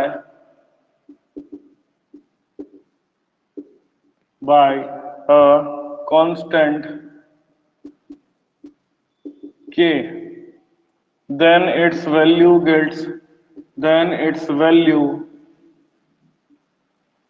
gets multiplied by, उसकी जो वैल्यू है वो k से मल्टीप्लाई हो जाता है। ठीक है, मतलब क्या है कि अगर आपका एक 2 3 4, ये इसको ऐसा लिख दूं 2 6 1 5, अगर मान लो ऐसा आपका डिटरमिनेंट की वैल्यू है तो आप क्या से कर सकते हो, इसमें से ऊपर वाले रो से 2 को कॉमन निकाल सकते हो। तो 2 को कॉमन निकालेंगे तो यहाँ बचेगा 1 3 1 5, तो ये हो जाएगा 2 इंटू डिटरमिनेंट की वैल्यू कितना आ जाएगा? 5 - 3, मतलब 2 इंटू 2, आंसर आ जाएगा 4। ठीक है, अगला एक और क्वेश्चन इसको लेकर के एक क्वेश्चन बना के आपको दिखाता हूं कि कहां पर आप ये प्रॉपर्टी को यूज कर सकते हैं। ठीक है, आपको एक डिटरमिनेंट दिया हुआ है 1 0 2 18 और 36, फिर 1 3 4 और 17 और 3 और 6, ये आपको डिटरमिनेंट दिया हुआ है। तो कभी भी ऐसा आपको डिटरमिनेंट मिलता है जिसमें या तो रो में या तो कॉलम में आप कुछ कॉमन निकाल सकते हैं। जैसे ये सब 2 का मल्टीपल होगा, तो पहले मैं क्या करता हूँ, 2 को कॉमन निकाल लेता हूँ। तो इसको 2 से अगर करोगे तो इसका आंसर आ जाएगा 51। 2 9 जा 18 होता है, और 2 18 जा 36 होता है। 2 कॉमन निकाले, 1 3 4 और 17 3 6। ठीक, उसके बाद देखिए और कुछ कॉमन निकल रहा है क्या? 6 कॉमन निकल सकते हैं। तो हम लोग क्या करते हैं, 6 नहीं 3 कॉमन निकल सकता है। 3 कॉमन निकाल दिए तो 3 17 जा 51 और 3 3 जा 9 और 3 6 जा 18, 1 3 4 और 17 3 6। ठीक है, अब देखिए यहाँ पर ये रो और ये रो एक जैसे बन गए, ये दोनों एक जैसे बन गए, तो हम क्या कर सकते हैं, ये हो जाएगा 6 मल्टीप्लाई बाई इसका डिटरमिनेंट कितना आएगा, 0। तो डिटरमिनेंट की फाइनल वैल्यू कितनी आएगी, 0। समझ में आया? तो ये प्रॉपर्टी को आप इस तरह से यूज कर सकते हो। समझ में आई बात सभी को? चलिए फटाफट नोट करिए।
हो गया?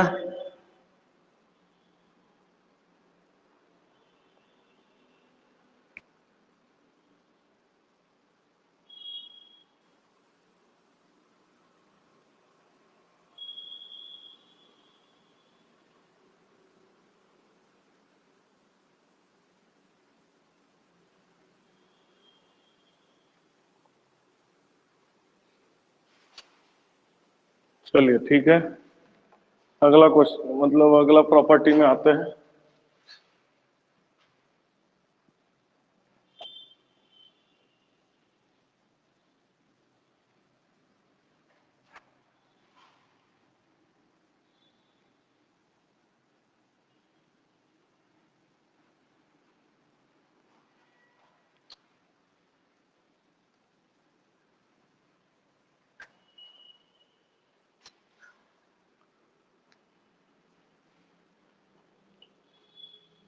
अब देखिए अगला प्रॉपर्टी क्या है, उसका पूरा पूरा उसको लिख नहीं रहा, बस आपको एग्जांपल देकर के समझा दे रहा हूँ। प्रॉपर्टी नंबर कौन सा है ये?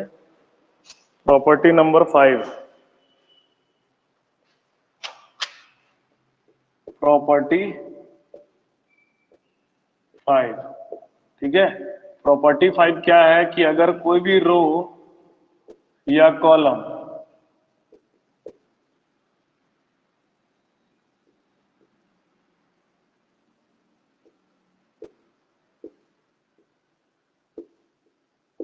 ऐसा करके दिया, मतलब कोई भी, देखो यहाँ पर जो है पहला रो जो है सम ऑफ टू एलिमेंट से मिल करके बना है, दो एलिमेंट के जोड़ से मिल करके बना हुआ है, समझ में आया? देखिए यहाँ पर पहला जो रो है वो कोई भी दो एलिमेंट्स के जोड़ से मिल करके बना, तो आप इसको चेंज कर सकते हैं दो डिटरमिनेंट में। एक डिटरमिनेंट में x y z a B C और पी क्यू आर होगा, तो दूसरा डिटरमिनेंट जो होगा उसमें lambda beta gamma A B C और पी क्यू आर के बराबर होता है, समझ में? यहाँ पर एक कंफ्यूजन आता है, मैट्रिक्स में अगर ऐसा होगा तो यहाँ पर एक टर्म होगा बाकी सब जीरो हो जाएगा। जैसे अगर ऐसा होता मैट्रिक्स में, अगर ऐसा होता, यहाँ पर समझिएगा दोनों में अंतर होता है। अगर ये मैट्रिक्स में दिया होता X plus lambda Y plus beta और Z plus gamma A B C और पी क्यू आर, अगर ये मैट्रिक्स के फॉर्म में होता तब आप इसको कैसे लिखते? X y z a B c p q r, ये तो ठीक है, लेकिन जो दूसरा पार्ट होता है लैम्डा बीटा गामा, ये 0 0 0 हो जाता और ये भी 0 0 0 हो जाता, समझ में? तो ये दोनों में अंतर समझिए। यहाँ पर डिटर्मिनेंट है, डिटर्मिनेंट में आप ये सब एलिमेंट को हटा नहीं सकते, दोनों को आपको रखना होगा, लेकिन यहाँ पर मैट्रिक्स में वो हट जाता है, समझ में आ रही है? तो इसमें कंफ्यूजन होता है, इसलिए ना ध्यान दीजिएगा आप लोग। मैट्रिक्स में एक एलिमेंट को आप ले लिए एक मैट्रिक्स में, तो दूसरे में आपको उसको जीरो लेना है, लेकिन डिटरमिनेंट में दोनों में लिया जाता है, समझ में आया? इसलिए थोड़ा सा डिटरमिनेंट में लोग गलती इसी कारण से करते हैं क्योंकि मैट्रिक्स से थोड़ा सा अलग कॉन्सेप्ट हो जाता है डिटरमिनेंट में, समझ में आ रही है? मैट्रिक्स से थोड़ा सा अलग कॉन्सेप्ट हो जाता है डिटरमिनेंट में। अब जैसे मान लीजिए एक क्वेश्चन आता है, इसी को यूज करना है हम लोग को, समझे? इसको यूज करना है, तो क्वेश्चन दिया हुआ है इवैल्यूएट, वैल्यू निकालना है डिटरमिनेंट का, a B C, a plus 2x b plus 2y और सी प्लस 2z और एक्स वाई जेड, ऐसा दिया हुआ है आपको, मैट्रिक्स दिया हुआ है, ठीक है? तो आप इसको क्या करेंगे, अलग अलग करेंगे, ए बी सी और x y z plus a B c 2x 2y 2z x y z, ये तो हमारा जीरो हो जाएगा क्योंकि पहला और सेकंड रो क्या है, सेम है, तो जीरो हो जाएगा। यहां से 2 कॉमन निकाल सकते हैं, a B c x y z और ये भी एक्स वाई जेड, ये भी जीरो हो जाएगा, 0 प्लस 2 इंटू 0, इसका आंसर कितना आ जाएगा, 0 आ जाएगा। आ रही बात समझ में? इसका आंसर कितना आ जाएगा, 0 आ जाएगा। क्लियर है? अब अगला प्रॉपर्टी है जो प्रॉपर्टी बहुत ज्यादा इंपॉर्टेंट होता है, प्रॉपर्टी नंबर 6, ठीक है? कई क्वेश्चन में रो कॉलम ट्रांसफॉर्मेशन करने की जरूरत पड़ती है, तो रो कॉलम ट्रांसफॉर्मेशन की प्रॉपर्टी है, समझे? बोल रहा है कि इफ इन एनी रो और column multiples of another row or column is added or subtracted,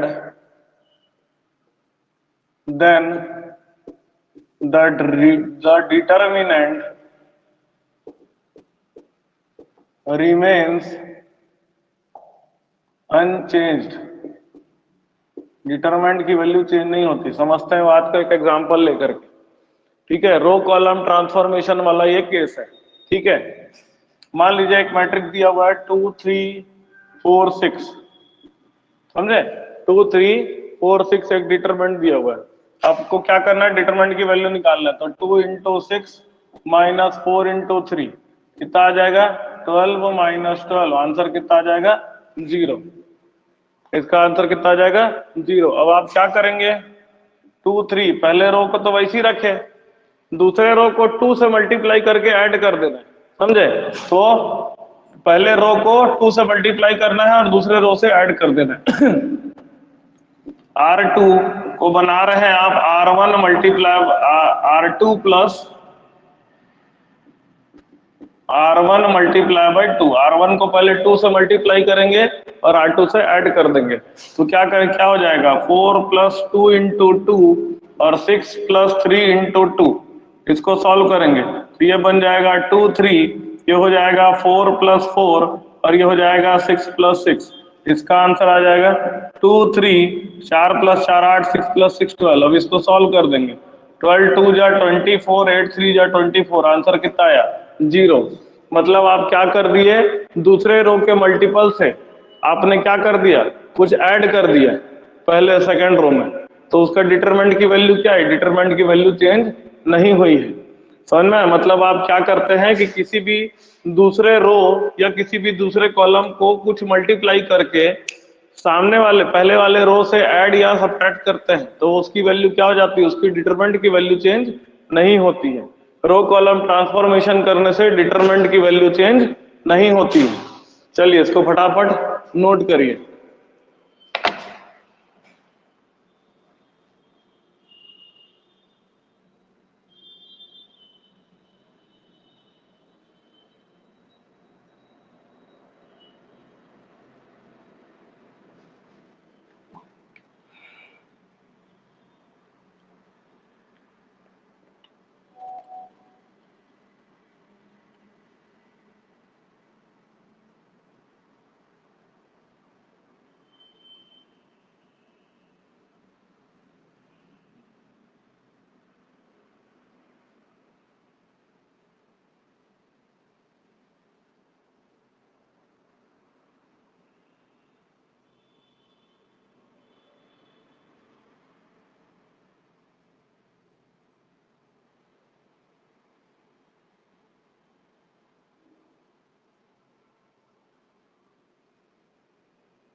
हो गया?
हो गया?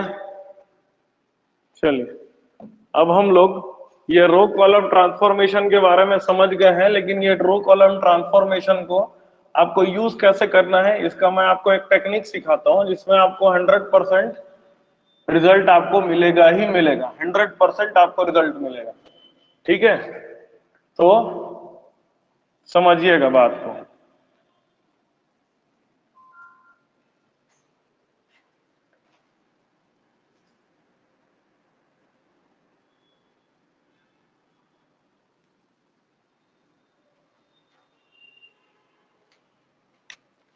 देखिए, ट्रिक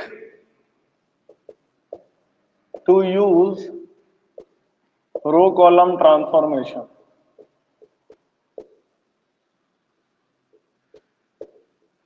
आप इस तरीके से बनाएंगे तो आपको 100% आपका आंसर आ जाएगा। आपको एक टेक्निक यूज करना है, ठीक है, और आपका 100% आंसर आ जाएगा। ठीक है, आपको ज्यादा तकलीफ नहीं होगा। रो कॉलम ट्रांसफॉर्मेशन में सबको तकलीफ इसलिए होता है क्योंकि लोग ये नहीं समझ पाते कि हमको कैसा रो कॉलम ट्रांसफॉर्मेशन करना है। ठीक है, तो यहाँ पर मैं आपको एक टेक्निक सिखा रहा हूँ जो आपको बुक में भी कहीं नहीं मिलेगा, क्योंकि ये खुद की मेरी टेक्निक है, आप लोगों को बता रहा हूँ।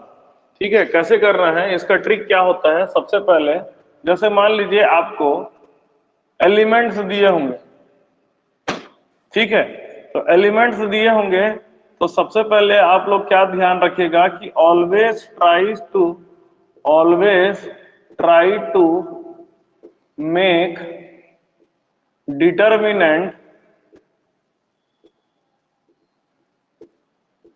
आइदर अपर ट्रायंगुलर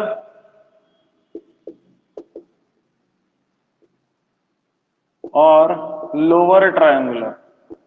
समझे, इसका ट्रिक क्या है कि या तो आपको अपर ट्रायंगुलर बनाना है या तो लोअर ट्रायंगुलर बनाना है। अब समझिए बात को। जैसे आपको एलिमेंट दिया हुआ है A11, A12, A13, A21, A22, A23, A31, A32, A33। समझ में? तो क्या करना है, इसका टेक्निक है, देखिए अलग अलग तरह से। या तो सबसे पहले क्या करिए, सबसे पहले कॉर्नर को जीरो बनाने का कोशिश किया करिए, कॉर्नर के एलिमेंट को। तो देखिए इसका ट्रिक क्या है, पहले इन दोनों को जीरो बनाइए, समझे, इन दोनों को जीरो बनाइए इससे कंपेयर करके। फिर नेक्स्ट स्टेप में ये दोनों आपका जीरो हो गया, ठीक है, ये दोनों आपका जीरो हो गया, समझिए बात को, ये जीरो हो गया।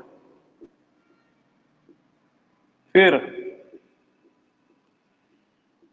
अब आपको क्या करना है, इसको जीरो बनाना है, तभी वो अपर ट्रायंगुलर मैट्रिक्स बनेगा। तो इसको जीरो बनाइए नेक्स्ट में, तभी अपर ट्रायंगुलर मैट्रिक्स बनेगा।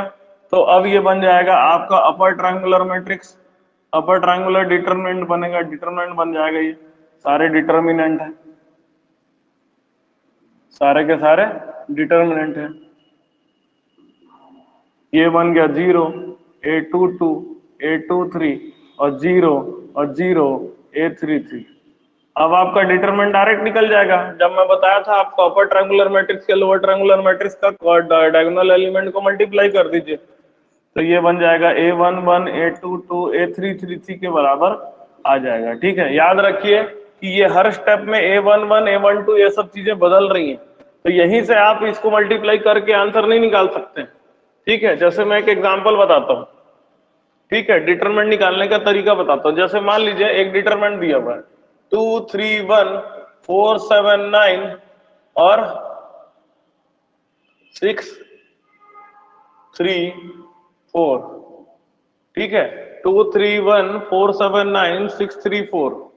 ठीक है, ये आपको इसका डिटरमिनेंट आपको फाइंड आउट करना है। तो पहले इसको कैसे जीरो बनाऊंगा, R3 को मैं लिख दूंगा, R3 बन जाएगा R3 माइनस 3R1 कर देता हूँ।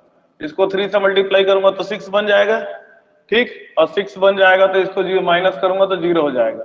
और R2 को भी मेरे को जीरो बनाना है, ये वाले टर्म को जीरो बनाना है, तो R2 माइनस 2R1 कर देता हूं। ठीक है, समझिए अब बात को, ये तो चेंज नहीं होगा, 2, 3, 1, 4 माइनस 4, 4 माइनस 4 कितना हो गया, 0, 7 माइनस 3, 2 जा 6, 7 माइनस 6 कितना हो गया, 1 हो गया, 9 माइनस 2 कितना हो गया, 7 हो गया। ठीक, उसके बाद 6 माइनस 2 इंटू 3, 6 माइनस 6 कितना हो गया 0, 3 माइनस 3 इंटू 3, 3 माइनस 9, 3 माइनस 9 कितना हो गया -6, 4 माइनस 3 इंटू 1, 4 माइनस 3 कितना हो गया 1। ठीक, तो पहला स्टेप आपका ये बना। फिर आपको क्या करना है, इसको 0 बनाना है। पहले इन दोनों को 0 बनाना था, फिर अब किसको 0 बनाना है, इसको 0 बनाना है। कैसे 0 बनाऊंगा, इससे कंपेयर करके। ये अब इन दोनों को 0 बनाओगे तो इससे पहले वाले से कंपेयर करोगे, जब इसको 0 बनाओगे तो सेकंड वाले से कंपेयर करोगे। क्या करेंगे, इसको 6 से मल्टीप्लाई करके दोनों को जोड़ देता हूं, आंसर आ जाएगा 0। तो मैं क्या कर दिया, R3 ये बन जाएगा R3 और प्लस 2R2 कर देता हूँ, सॉरी 6R2 कर देता हूँ। 6 से मल्टीप्लाई करना होगा। तो देखिए पहला एलिमेंट, पहला रो कुछ नहीं बदलेगा, दूसरा रो भी कुछ नहीं बदलेगा, तीसरा रो 0 माइनस 0 0 हो जाएगा, -6 और +6 कितना हो जाएगा 0, और 1 प्लस 7 6 या 42, तो 1 प्लस 42 कितना हो जाएगा 43 हो जाएगा। समझे, 1 प्लस 42 कितना हो जाएगा 43 हो जाएगा। समझ में आ रहा है बात। अब इन इसका अगर डिटरमिनेंट निकालना है तो मल्टीप्लाई कर दो, 43 इंटू 2, डायरेक्ट मल्टीप्लाई कर दो, 43 इंटू 2 कितना हो जाएगा 86 के बराबर आपका डिटरमिनेंट आ जाएगा। अब आप बोलोगे कि सर इसको डिटरमिनेंट निकालने के लिए हम लोग इसको क्यों यूज कर रहे हैं, डायरेक्ट डिटरमिनेंट हमें निकालने आता है। तो आता है, लेकिन आपको कई केस में इसको यूज करके ही आपको क्वेश्चन को सॉल्व करना पड़ेगा, खास तौर पे जब वेरिएबल के फॉर्म में दिया रहता है। जैसे एक क्वेश्चन है, क्वेश्चन ये है कि आपको इवैल्यूएट करना है, इसकी वैल्यू निकालिए, इवैल्यूएट दिया हुआ है क्वेश्चन, ए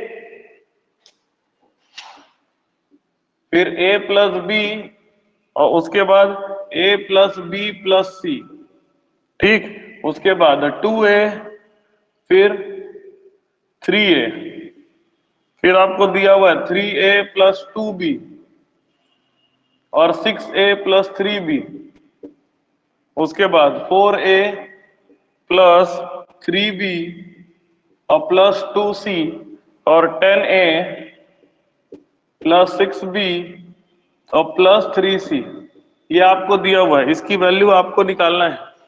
ठीक है, अब आप सोचिए कि इसको जब आपको नॉर्मल तरीके, सिंपल तरीके से आपको बनाना है तो आप कैसे बनाओगे, समझे, आपको बहुत टाइम लगेगा उसको बनाने में। सिंपल तरीके से आप बनाओगे तो बहुत टाइम लगेगा। अब इसको देखिए, रो कॉलम ट्रांसफॉर्मेशन करके बनाते हैं। देखिए पहले मेरे को 3a और 2a को 0 बनाना है, किसको कंपेयर करके, इससे कंपेयर करके इसको 0 बनाना। तो मैं क्या लिख देता हूँ, R3 को लिख देता हूँ R3 और माइनस 3R1 कर देता हूँ, ये 3a हो जाएगा, 3a माइनस 3a कितना हो जाएगा 0। R2 को मैं क्या लिख देता हूँ, R2 माइनस 2R1 कर देता हूँ। समझ में आ रही बात।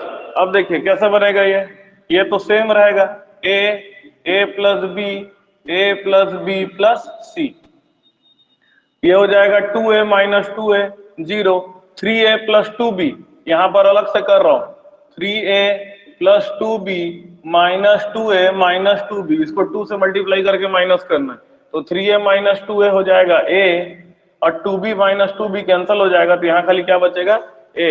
अब यहाँ पर देखिए 4a प्लस 3b और plus 2c minus 2a minus 2b minus 2c, minus कर दिए, तो 4a माइनस 2a कितना हो जाएगा 2a, 3b माइनस 2b कितना हो जाएगा b, और 2c माइनस 2c कितना हो जाएगा 0।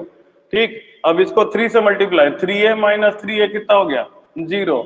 अब ये हो जाएगा 6a plus 3b minus 3a minus 3b, 3 से मल्टीप्लाई करके माइनस करना है, 3b cancel, 6a minus 3a हो जाएगा 3a। ठीक, उसके बाद 10a प्लस 6b और plus 3c minus 3a minus 3b minus 3c, 10a minus 3a कितना हो जाएगा 7a, 6b माइनस 3b कितना हो जाएगा 3b, और 3c कट गया, तो ये हमको सेकंड स्टेप वाला रिजल्ट मिला। ठीक, अब मेरे को क्या करना है, इसको 0 बनाना है, किससे कंपेयर करके, सेकंड वाले से कंपेयर करके। तो क्या कर दूंगा, R3 ये बन जाएगा R3 माइनस 3R2 कर देते हैं, R3 बन जाएगा R3 माइनस 3R2। तो पहला वाला तो कुछ चेंज नहीं है, तो a और a प्लस b और a plus b plus c, दूसरा वाला भी कुछ चेंज नहीं है, तो 0 a 2a प्लस बी, लेकिन तीसरा वाला चेंज है, 0 माइनस 0 0, 3a माइनस 3 है 0। अब ये हो जाएगा 7a प्लस 3b माइनस, इसको 3 से मल्टीप्लाई करेंगे तो 6a माइनस 3b हो जाएगा, ये 3b कैंसल, 7a माइनस 6 है, कितना हो जाएगा a। अब देखिए ये आपका क्या बन गया, ये आपका बन गया upper triangular matrix. Upper triangular matrix का डिटरमिनेंट क्या होता है, इसके डायगोनल को मल्टीप्लाई करोगे, तो डायगोनल को मल्टीप्लाई करोगे तो कितना आ गया आंसर, ए क्यूब। अब आप लोग इसको नॉर्मल तरीके से बनाने का कोशिश करिएगा, देखिएगा बहुत टाइम लगेगा आपको, समझ में है? एकदम ये सिंपल ट्रिक है, एकदम सिंपल ट्रिक बताया हूं मैं आपको, इससे इजी ट्रिक आपको कहीं नहीं मिलेगा, कोई नहीं बताएगा, ठीक है? एकदम इजी ट्रिक, समझ में आ रही बात? इससे इजी ट्रिक नहीं मिलेगा, बस आपको दिमाग में बैठाना है कि पहले इन दोनों को जीरो बनाना है, इसको कंपेयर करके। पहले क्या करना है, पहले इन दोनों को जीरो बनाना है, इसको कंपेयर करके, फिर इसको जीरो बनाना है, इसको कंपेयर करके। पहले कॉर्नर के दो एलिमेंट को जीरो बनाते हैं, फिर लास्ट वाले एलिमेंट को जीरो बनाते हैं। कॉर्नर को दो एलिमेंट को जीरो बनाओगे पहले वाले से कंपेयर करके, और इन दोनों को इसको जीरो बनाओगे सेकंड वाले से कंपेयर करके। ये नियम अगर आप याद रखोगे तो ऐसा कोई क्वेश्चन नहीं है जो आप नहीं बना पाओगे। ये क्वेश्चन अगर आपका एग्जाम में आया होता, समझे, ये क्वेश्चन अगर आपका एग्जाम में आया होता तो बहुत सारे लोग इसको बनाने में ही कम से कम 10-15 मिनट लगा देते नॉर्मल तरीके से बनाने में। इस तरीके से बनाइएगा, आपका आंसर एकदम तुरंत आ जाएगा। चलिए नोट करिए इसको।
हो गया?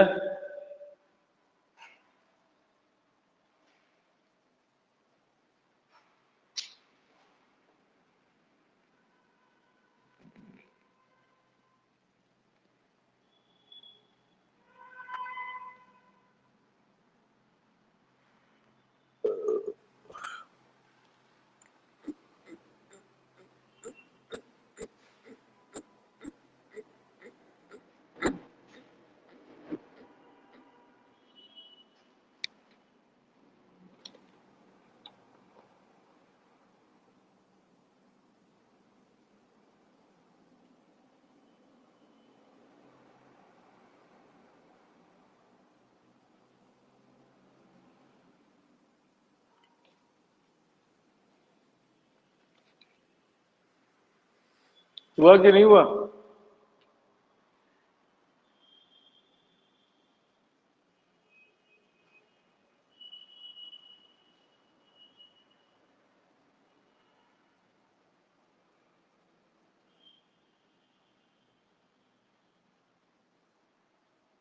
हेलो, हुआ कि नहीं हुआ? हो गया। चलिए एक क्वेश्चन और करते हैं जिसमें रो कॉलम ट्रांसफॉर्मेशन का आप यूज कैसे कर सकते हैं।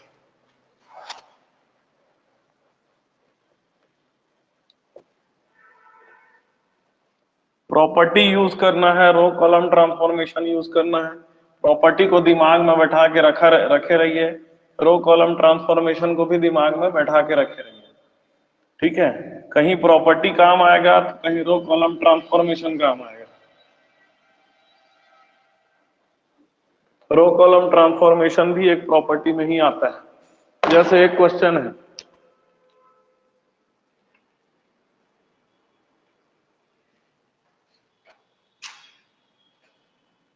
क्वेश्चन क्वेश्चन क्या है, दिमाग लगा के करना। ठीक, देखिए क्वेश्चन दिया हुआ है delta is equal to X plus Y, Y plus Z और Z plus X, Z x Y 1 1 1। ठीक है, अब यहां पर आपको क्या यूज करना है, इसकी वैल्यू निकालनी है, डेल्टा की आपको वैल्यू निकालनी है।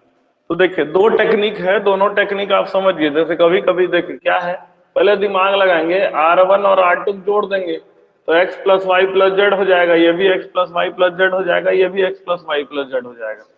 पहला टेक्निक, जैसे R1 को मैं कर देता हूं R1 प्लस R2।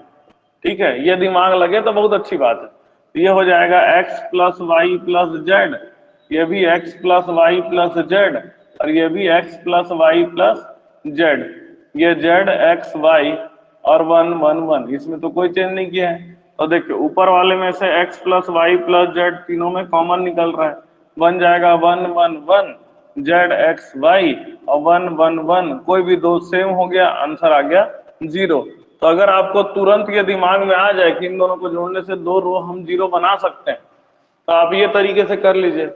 किसी का दिमाग नहीं चलेगा, तुरंत तत्काल नहीं चलेगा, तो तरीका क्या है कि आपको 0 बनाना है, इसको किसी भी तरह के से आपको अपर ट्रायंगुलर या लोअर ट्रायंगुलर मैट्रिक्स बनाना है। अब देखिए यहाँ पर क्या समझ में आ रहा है कि C2 को अगर मैं C1 से माइनस कर दूं और C3 को भी मैं C1 से माइनस कर दूं तो मेरा ये दोनों 0 हो जाएगा। एक साथ दो को 0 बनाना है, वो ज्यादा इजी तरीके से बनेगा।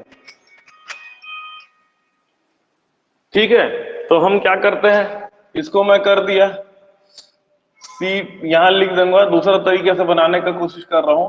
C2 ये बन जाएगा C2 माइनस C1 और C3 बन जाएगा C3 माइनस C1। तो क्या कर दिया मैं, ये हो जाएगा C1 में कोई चेंज नहीं कर रहे हैं तो ये ठीक है। ठीक है, y plus z minus x plus y, तो हो जाएगा y plus z minus x minus y, ये वाई वाई कैंसिल हो जाएगा तो ये बन जाएगा जेड माइनस एक्स।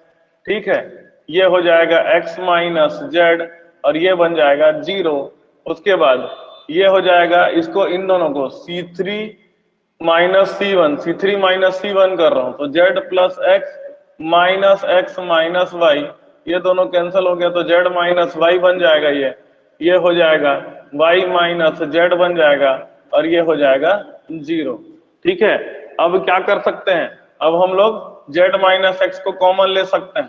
ठीक है, ऊपर में से इसमें से z माइनस एक्स को कॉमन ले लेते हैं या x माइनस जेड को कॉमन ले लेते हैं, इसमें y माइनस जेड को कॉमन ले लेते हैं। तो x माइनस जेड को कॉमन ले लिए, y माइनस जेड को कॉमन ले लिए सेकेंड कॉलम से, ये तो चेंज कुछ नहीं किया है तो x प्लस वाई जेड 1, ये हो जाएगा -1, ये हो जाएगा 1 और 0 और ये भी हो जाएगा -1, ये 1 0। अब क्या कर दिए, इसको मेरे को क्या बनाना है, अपर ट्रायंगुलर मैट्रिक्स बनाना है तो इसको 0 बनाना पड़ेगा। तो इन दोनों को C3 माइनस C2 कर देता हूँ, C3 माइनस C2 कर दिया, x minus z y minus z, ये हो जाएगा x प्लस वाई जेड 1, है ना। अब ये भी सेम रहेगा -1 1 0, इन दोनों को माइनस करूंगा तो 0, इन दोनों को माइनस करूंगा 0, ये भी 0। पूरा एक टर्म, पूरा एक रो या एक कॉलम 0 हो जाता है, तो आंसर क्या आ जाता है? 0। तो आप दो तरीके से बना सकते हो, एक तो यही तरीका है, और एक जो आप तुरंत बिना कुछ सोचे समझे इस तरीके को अपना सकते हो। यहाँ पर आपको थोड़ा तुरंत दिमाग नहीं चलता है, तो ये वाले तरीके से भी आप कर सकते हो। तो दो तरीके से आप कर सकते हो। समझ में आ रही बात? तो इसको नोट कर लीजिए। एक क्वेश्चन और करते हैं।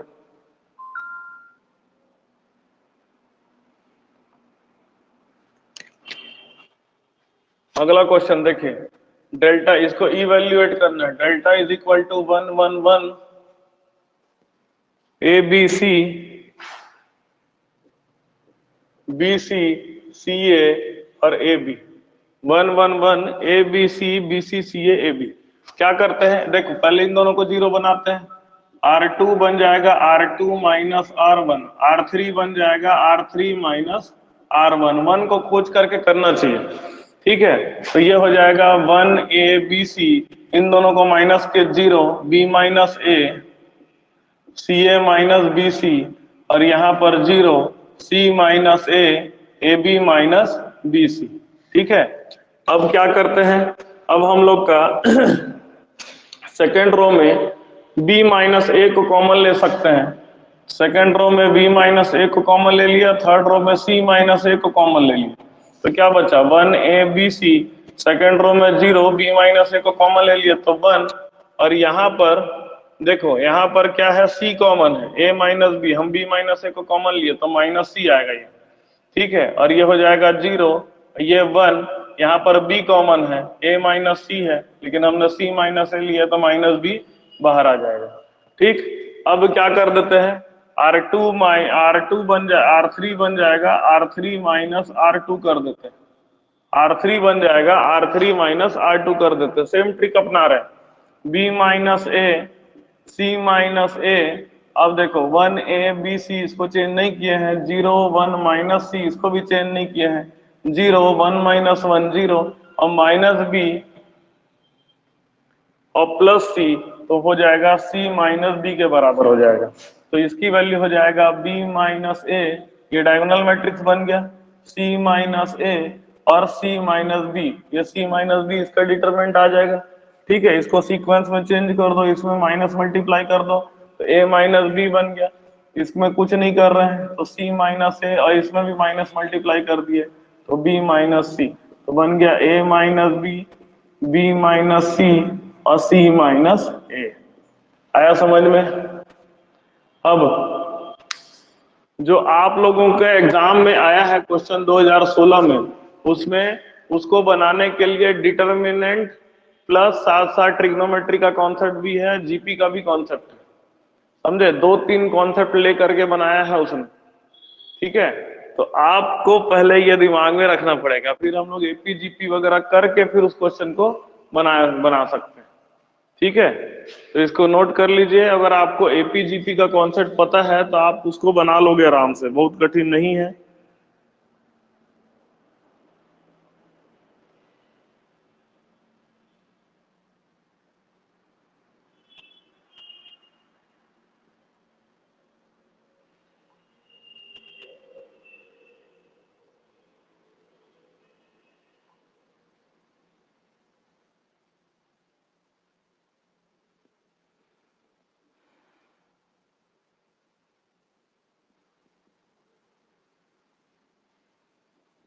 चलिए नोट कर लीजिए इसको फटाफट,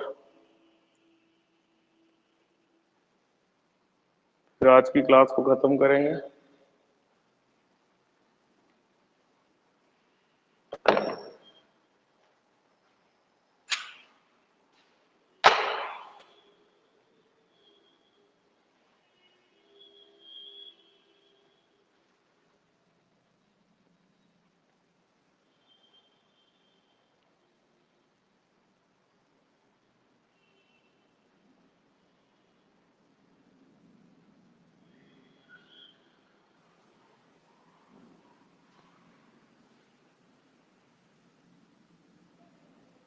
हो जाएगा तो बताइएगा।